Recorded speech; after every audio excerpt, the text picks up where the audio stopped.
Exotic pets are amazing, and they can be very much a positive part of our experience indirectly with the environment. It's very important with exotic animals, even more so than we usually talk about with dogs and cats, for example, to have an environment that is exactly what they need. Now, to be honest, in Alberta, of course, we don't have very many what we call exotic pets. Reptiles, for example, and amphibians. We have some in the environment, but as far as having them as pets, most of these animals actually are more well suited to be in a different place in the world, where it's warm, where it's humid, where it's wet. Take this beautiful animal, for example. If we would get a pet home, take it home, and then try to set up the environment, we'd be doing them a disservice.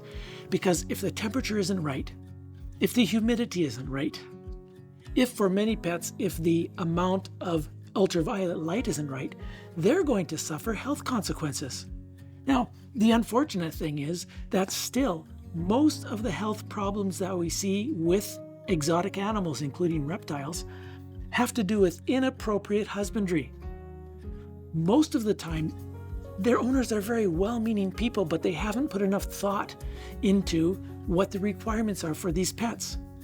Reptiles, for example, generally speaking, we don't consider them cuddly, unless you consider her cuddly.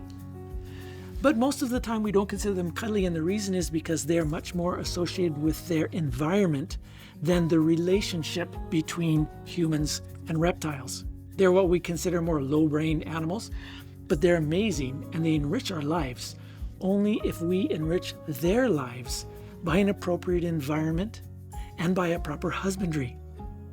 Food requirements. Of course, in the wild, we'd be eating fish probably, and fish is a very well-rounded nutritional diet for a turtle like this. So we have to have commercially available diets that are appropriate for turtles, and sometimes that includes feeding fish, which, well, doesn't sound very nice from the fish's point of view, but it does mimic the environment that the turtle is in. You know, the other thing to bear in mind is that reptiles like her oftentimes live for many, many years. The reason why they might not is if we don't give them the appropriate need.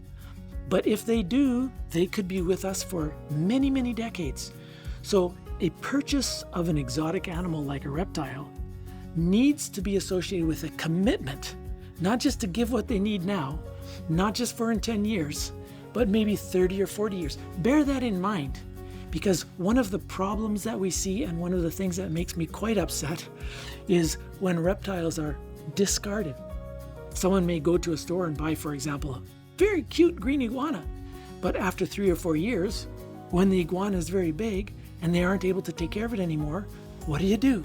So research your exotic animal. Research all about your reptile in order to give them what they need. If you give them what they need, then you're much more likely to have many years of happy relationship with them.